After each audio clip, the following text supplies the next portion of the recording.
Kelihatan? Kelihatan ya? Ya.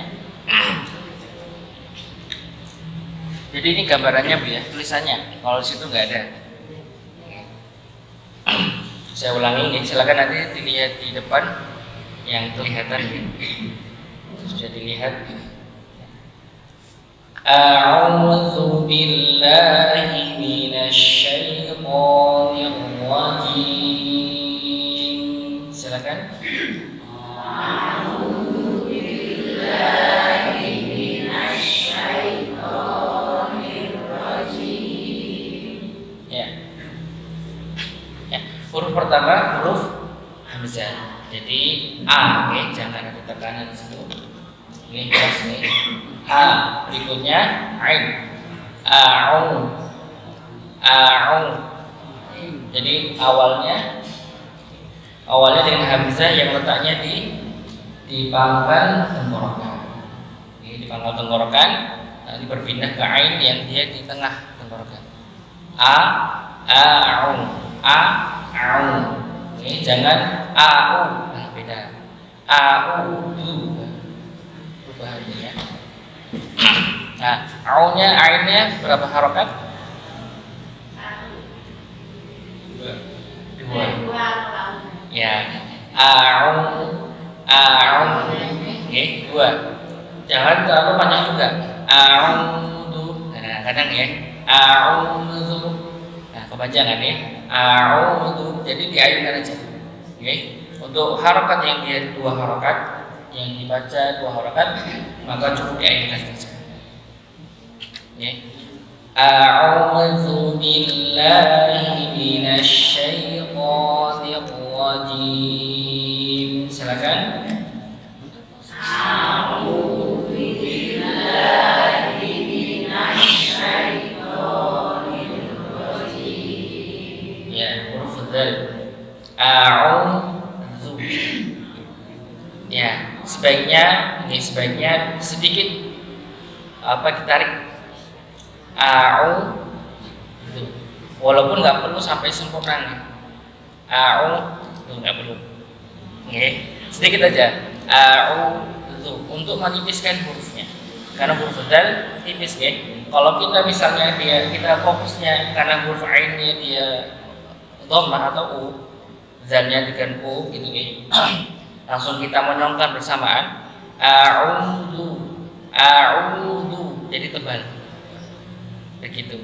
Walaupun ada sebagian memang boleh begitu nih. Tapi saya mengambil yang untuk lebih sedikit menarik ke belakang gitu ya, menarik sedikit untuk menipiskan urutannya. A'udzu. Zu. Ya, jadi untuk menampakkan huruf u-nya itu dimonyong aja, cukup dimonyongkan.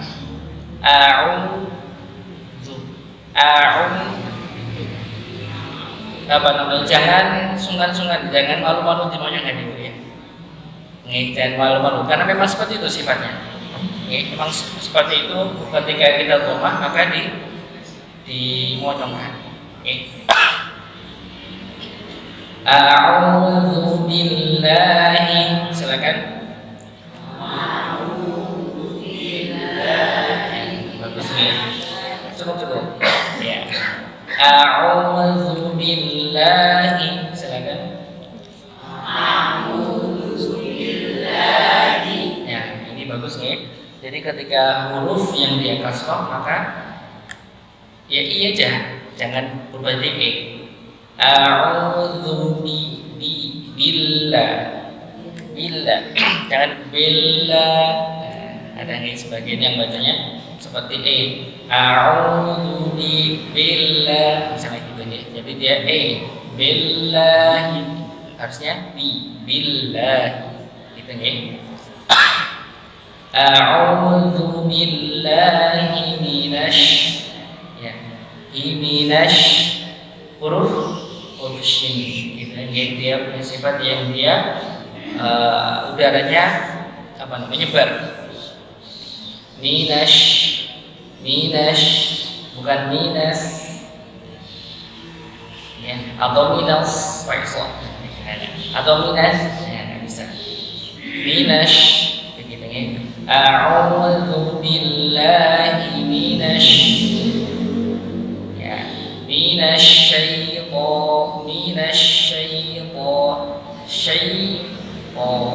to-nya ditebalkan. Begitu ya. Bukan to, beda. To antara to tebal sama to biasa. Ya, ada huruf yang dia tebal, begitu ya, ada yang hurufnya tipis, dan huruf to termasuk huruf yang ditebalkan. Dan sekali lagi huruf yang tebal tidak perlu dimonyongkan. Ya, perlu dimonyongkan. Bukan a'udzu billahi minasyaitonir rajim. Jadi nggak perlu dibonyongkan. Huruf fathah, huruf yang dia berharakat fathah, ya, tidak ada yang dibonyongkan. Kecuali huruf nopo. Masih ingat kemarin? Huruf wa. Ya, huruf wa. Wa harus monyong, kalau nggak monyong nggak bisa. Ya, wa. Ya, harus monyong wa. Gitu ya. Selain huruf wa, ya, maka tidak dimonyongkan walaupun dia tebal. Ya, ini yang sering saya dapati ketika baca huruf yang tebal dimonyongkan. Oke, tetap beda, suaranya beda. Ketika kita monyongkan dan tidak itu berbeda. Nih, antara to sama to beda. Nih, kita rasakan nih, suaranya berbeda antara to sama to. Ya, huruf to gitu. Gimana biar cara nebalkannya bagaimana, Mas? Nebalkannya di ujung lidah, pangkal lidah diangkat. Ya, jadi misalnya ini lidah begitu, ini ujungnya, ini pangkalnya diangkat pangkalnya. Oke, nanti otomatis rahang bawahnya akan ke atas. Ya, minasyaiton. Dia agak rahang bawahnya agak angkat sedikit. Jadi nggak monyong kan? Nah, untuk kadang kalau guru saya ngetesnya gini, monyong nggak sih gini? Nah, kalau masih nyentuh, ini udah monyong. Gitu kalau guru saya gitu. Jadi baca huruf dia tebal dan jangan dimonyongkan. Begitu nih. Sekali lagi nih. A'udzu billahi minasyaitonir rajim. Silakan.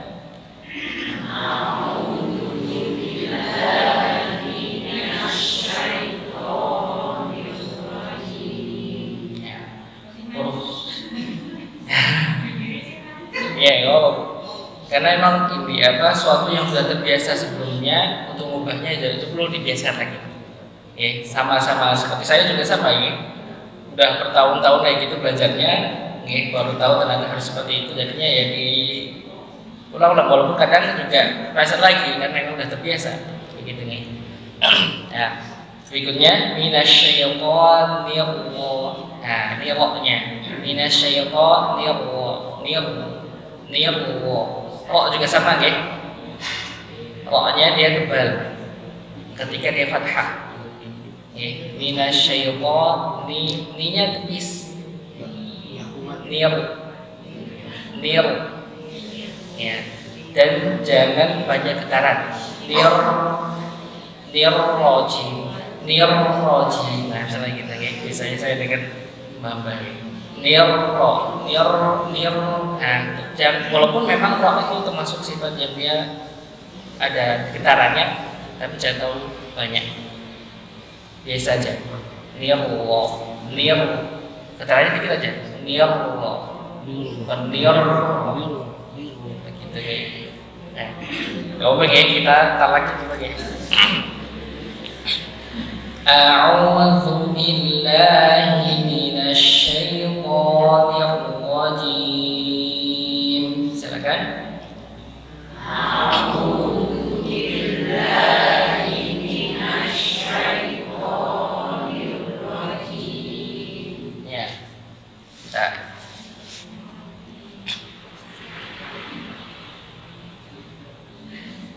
Dengar enggak?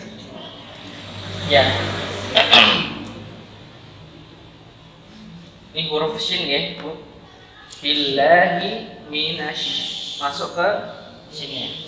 Nash. Ya. Ketika misalnya apapun itu, ketika dia misalnya bertemu, enak ya kalau misalnya hurufnya dia tipis-tipis lebih enak.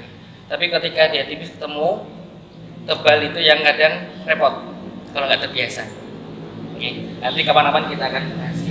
Minasyaitonir tebal, minasyaitonir ini tipis tebal.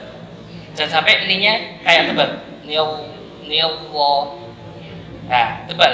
Ininya tipis nir. Wih, kok repot gitu ya? Ya emang gitu. Nggak repot, tapi memang bukan repot. Belum terbiasa kita. Oke, kalau orang Arab ya udah biasa, Bu. Ya kalau kita ya masih orang Jawa gitu, logat-logat Jawa. Makanya biasanya kalau udah kita belajar Quran, dilepas dulu logat Jawanya atau logat Sundanya, logat Bugisnya misalnya gitu nih. Karena memang beberapa logat itu kadang berbeda dengan logatnya di Arab. Misalnya kalau kita orang Jawa yang saya dapati gitu nih, ya, za jadi ya biasanya. Ya, jadi ya. Kalau Sunda fa itu jadi pa. Orang Bugis jadi ra. Ya. Tapi kalau bilang roti ya bisa roti ya, gitu. Tapi kalau baca Quran jadi ra. Lucu ya, Bu ya. Ya gitu ya. Minasyaitonir rajim. Nah, ini juga panjang. Ya. Panjangnya apa? Nanti kapan-kapan kita akan juga bahas tajwid ya, Bu ya. Tapi ini sekilas saja. Ketika kasroh bertemu dengan mati, ya, maka dia apa? Panjang dua rakaat. Ini juga sama. Ketika dhammah bertemu dengan wawu, maka dia apa? Panjang. Begitu nih. Ketika huruf fathah bertemu dengan alif, maka dia apa? Panjang dua rakaat. Gitu nih. Jadi ketika kita menemukan pasangan itu antara fathah dengan alif, kasrah dengan ya mati, dhammah sama wawu sukun, maka dipanjangkan saja dan jangan berlebihan panjangannya. A'udzu billahi minasy syaithanir rajim. Ya, kalau jim ya ini beda nih. Kalau huruf jim ini bisa lebih dari 4 karena bukan matobi lagi maksudnya. Karena kita wakaf begitu nih, mimnya otomatis sukun. Kalau kita bacanya misalnya nirrojimi ya 2 rakaat aja, nirrojimi 2 rakaat. Tapi kalau dia udah sukun karena wakaf, maka dia bisa 2, 4 atau 6. Begitu nih. Jadi dia sukun, mat arid li sukun. Dia sukun arid atau sukun yang dia berubah karena suatu hal. Sebab sesuatu. Sebabnya apa? Wakaf berarti. Begitu nih. Kapan-kapan kita akan bahas begitu nih. Ya. Sekali lagi kita coba. A'udzu billahi minasy syaithanir rajim. Silakan. A'udzu billahi minasy syaithanir rajim. Ya. Kita lanjutkan nih berikutnya. Bismillahirrahmanirrahim. Silakan ya, ini bisa dilihat di Quran yang ada. Bismillah ya. Bismillah. Saya ulangi. Bismillahirrahmanirrahim. Silakan. Bismillahirrahmanirrahim. Ya. Kalau masih ingat ya, saya jelaskan huruf ketika dia kasrah maka rahang bawah agak membawah gitu, membawah apa namanya, turun begitu kan, bi, bi. Tapi ketika dia ada huruf sin yang dia ketika kita baca sa dia harus agak melebar dikit sa, maka dia ikut bis, bis, bis, gitu kan, untuk menampakkan huruf sinnya ketika sukun. Bismillahirrahmanirrahim. Silakan. Bismillahirrahmanirrahim. Nah, jadi juga sama ya. Bismillah. Ini kadang ada sebagian yang baca bismillah. Bis. Bedanya apa antara bis sama bis? Ya. Bis. Bis malahan ya. Bukan bi malah bis ya. Jadi jangan kadang luput ini. Kadang kita nggak ngerasa nih ketika baca bi jadi b. Harusnya bi, i. Jadi vokal Arab itu ada cuma 3. A, I, U ada. Kalau kita ada A, I, U, E, ada E-nya. Kalau kita ada E. Kalau Arab cuma 3, A, I, U aja. Begitu nggih.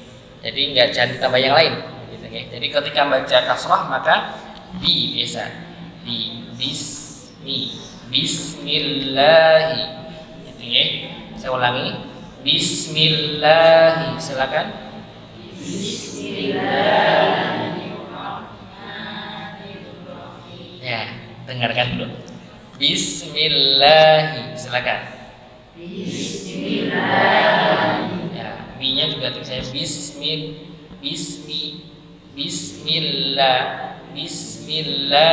Silakan. Bismillahi. Nah, ketika hi masuk ke roh, rohnya ini tebal. Bismillahirrahmanirrahim. Ya, masuk ke rohnya mulai tebal. Kita nggih. Bismillahirrahmanirrahim. Silakan. Bismillahirrahmanirrahim. Ya, haknya jangan lupa di situ ada hak yang dia sukun. Terus nampak. Bismillahirrahmanirrahim. Silakan. Bismillahirrahmanirrahim. Ya, jadi haknya jangan ditinggalkan. Oke. Dan ketika baca hak itu jangan terlalu terputus. Maksudnya gimana? Bismillahirrahmanirrahim itu terputus. Harusnya dia terputus karena huruf setelahnya kita baca. Bismillahirrahmanirrahim. Bukan rahma, beda nggih? Satunya terputus, satunya mengalir masuk ke huruf berikutnya. Bismillahirrahmanirrahim. Begitu. Coba saya ulangi. Bismillahirrahmanirrahim. Ya. Salah satu yang pernah saya ditegur sama salah satu guru saya nih ketika baca roh, dia terlalu nempel ke langit, jadinya pangkal lidahnya itu terlalu nempel, jadi getarannya nggak ada. Karena sebelumnya saya belajar sama guru yang dia punya pendapat rohnya jangan ada getaran awalnya belajarnya. Jadi pas baca Bismillahirrahmanirrahim nggak ada getaran dikit. Nah, nirbo, jadi nggak ada getarannya. Nah, yang satunya harus ada getaran, nir, tapi dikit, nir, gitu. Karena memang roh dia tidak lepas dari getaran, gitu. Monggo nih, yang nanya gimana? Tapi kayaknya lebih kuat yang dia ada getarannya, gitu nih. Bismillahirrahmanirrahim. Tapi buat hir nggak perlu terlalu banyak getaran. Bismillahirrahmanirrahim. Silakan. Bismillahirrahmanirrahim. Bismillahirrahmanirrahim. Coba. Him. Ya. Hak, okay? Nah, bagus kalau perempuan, kalau ibu-ibu saya yakin bisa hak. Kalau bapak-bapak yang ada tapi kebalikannya, kalau ha ibu-ibu agak susah bacanya. Tapi kalau bapak-bapak hanya gampang. Oke, kayak misalnya him kalau ibu-ibu lancar, kalau him misalnya gitu agak susah. Oke, karena emang mungkin bisanya beda ya, lebih lembut kalau bapak kan. Nah begitu ya, suaranya kelihatan bassnya gitu. Jadi kesalahan banyak ini. Salah satunya tadi yang pertama B-nya jadi B. Jadi yang perlu kita pahami ya. Ketika baca B maka tipis saja. Jangan jadi E begitu ya. Yang kedua, ketika baca ro, jamunya ro biasa. Ro gitu ya.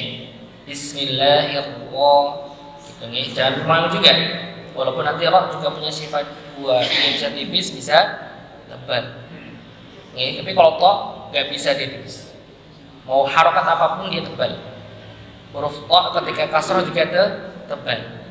Jadi kalau kita baca toh bisa toh, ketika kasrah bukan ti, kalau ti jadi ta. Toi,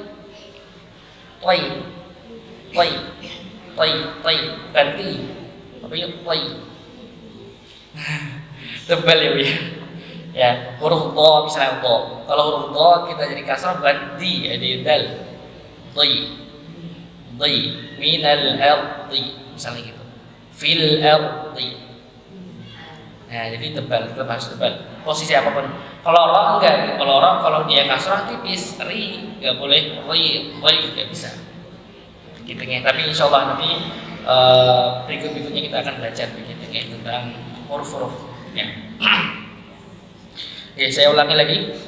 Bismillahirrahmanirrahim. Silakan.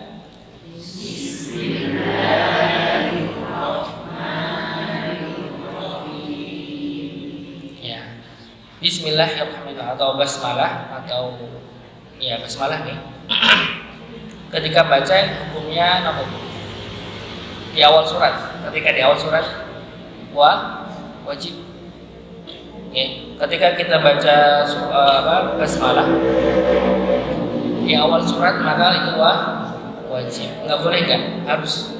Makanya setiap Quran pasti diawali, kalau di awal surat pasti ada basmalahnya tulisannya. Begitu, kecuali surat apa? Surat At-Taubah. Jadi kalau pas baca surah Al-Anfal, ketika selesai Al-Anfal langsung aja masuk langsung masuk ke surah Taubah. Jadi kalau udah selesai Al-Anfal langsung kalau mau lanjut kalau mau lanjut langsung masuk ke surat Taubah langsung aja masuk. Kalau mau selesai surat Al-Anfal misalnya selesai gitu, nanti misalnya mau baca lagi ya tanpa basmalah, ta'awud langsung masuk. Begitu ya. Langsung masuk begitu. Untuk surat atau bahasa saja. Selain itu maka harus baca basmalah. Wajib hukumnya. Bedanya wajib sama sunnah apa Mas? Kalau wajib maka ketika tidak dilaksanakan maka apa Bu? Kalau wajib dosa. Ketika kita sengaja begitu bukan sengaja atau belum tahu, atau kita kalau misalnya kita sengaja atau kita nggak mau tahu begitu untuk baca ketika di awal surat dengan basmalah, maka khawatirnya bisa dampak daripada itu dosa karena wajib hukumnya. Gitu Tapi kalau sunnah maka tidak berdosa. Misalnya kita pun baca Quran misalnya nggak tahu maka tidak berdosa karena sunnah. Tapi kalau basmalah maka wajib. Maka di awal surat pasti. Nah gimana kalau misalnya di pertengahan surat misalnya kita boleh nggak baca basmalah atau cukup ta'awudz saja? Boleh. Kalau kita mau ta'awudz langsung baca boleh di pertengahan surat. Langsung ta'awudz a'udzu billahi minasyaitonir rajim langsung baca. Boleh. ketika di pertengahan gitu nih kalau mau lanjutkan. Kalau mau tambah basmalah boleh ya boleh saja. Monggo, enggak apa-apa. Gitu nih. Tapi emang ada beberapa nggih. Banyak yang baca tapi kan itu tidak dibaca bismillahnya ya. Ketika sholat atau ketika ngaji, ketika sholat. Oke, ini dijawab secara fikih atau secara Quran? Ya. Kalau fikih ya Bu ya, kalau fikih pertama memang kalau fikih kan ada 4 mazhab ya. Mazhab itu metode kita mengambil ilmu untuk mengamalkan suatu ibadah. Ada 4, walaupun sebenarnya ada 60 lebih. Tapi yang disepakati sampai sekarang ada 4. Begitu nih. Ada Imam Abu Hanifah, Imam Syafi'i, Imam Malik ya. Kalau urutannya Imam Abu Hanifah, Imam Malik, Imam Syafi'i, Imam Ahmad bin Hanbal. Jadi kalau misalnya segi mazhab pengikutnya begitu ya bisa dikatakan namanya Hanafi, Syafi'i, Maliki, Syafi'i, Hambali begitu ya. Nah, kalau Imam Syafi'i ya dominannya di Indonesia, dominannya begitu ya. Dominannya Indonesia itu lafadznya dibaca. Bismillahnya dominannya begitu ya. Itu yang dari segi fikihnya. Okay. Kalau Ahmad bin Hanbal muridnya Imam Syafi'i itu dia bukan tidak dibaca tapi sir. Bismillahirrahmanirrahim. Alhamdulillah misalnya begitu. Tapi dibaca tapi sir, enggak ditampakkan begitu. Tapi kalau Imam Malik atau Imam Abu Hanifah itu enggak dibaca. Enggak baca basmalahnya, langsung alhamdulillahirabbil alamin. Ya. Alasannya apa? Kalau kita lihat dari hadis yang panjang nih, ketika kita membaca Al-Fatihah, maka Allah Subhanahu wa taala menjawab setiap ayatnya. Itu hadisnya di situ tidak disebutkan basmalah, langsung alhamdulillahirabbil alamin. Begitu ya kalau dari segi fikih gitu. Tapi kalau dari segi qiraat begitu ya. Saya jelaskan tapi enggak apa untuk pengetahuan nggih, teman-teman. Setahu saya gitu. Sebenarnya kalau kita merujuk ke Quran yang kita baca sekarang begitu ya. Kalau riwayat kalau di sini kan kalau Quran ini itu pengetahuan gitu ya. Nanti kalau bingung tanyakan lagi aja enggak apa. Jadi kalau di Quran yang kita baca ini riwayatnya Hafiz an Asim. Maksudnya apa itu? Apa itu? Bingung enggak Bu? Takutnya bingung. Jadi ada dari qiraah ini ada imamnya Bu. Yang gini, zaman Rasulullah dulu.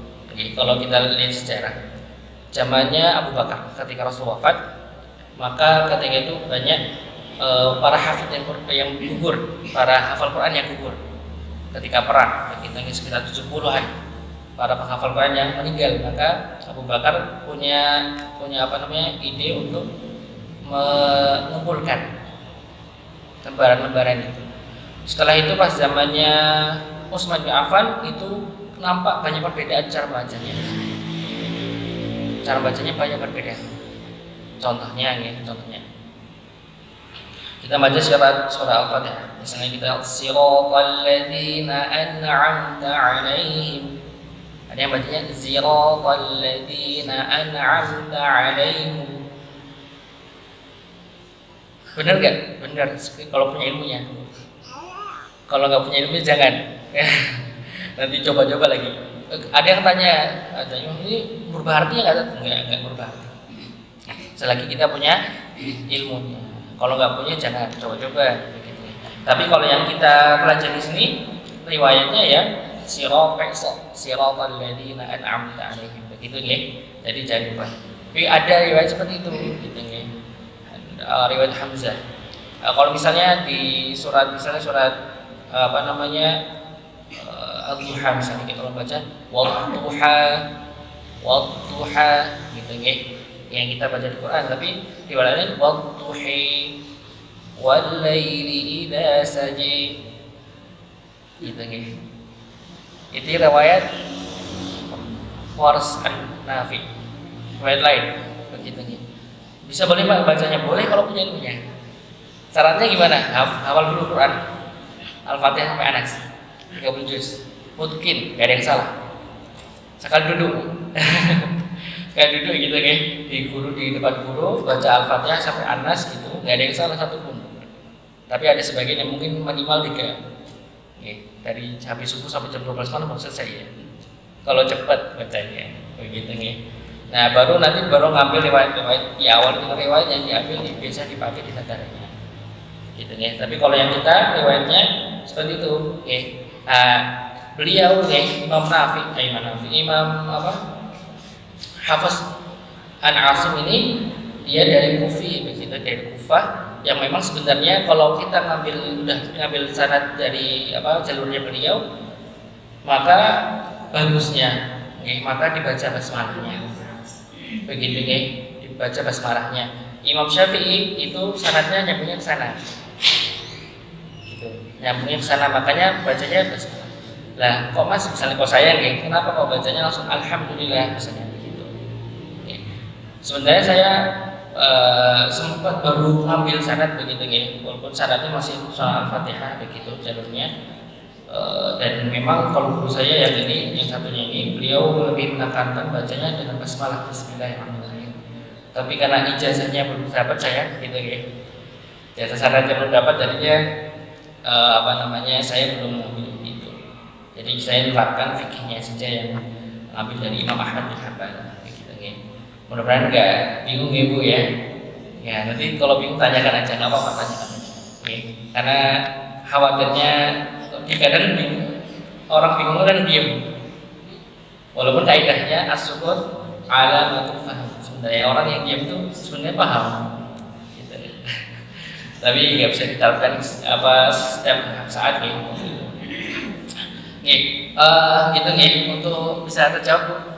Untuk yang tadi itu kenapa kok tadi ada yang baca basmalah langsung, alhamdulillah langsung atau basmalah, dan itu kita nggak perlu berselisih, nggak perlu, karena di situ ada dasarnya. Para imam juga berbeda pendapat, gitu, jadi nggak perlu menyalahkan.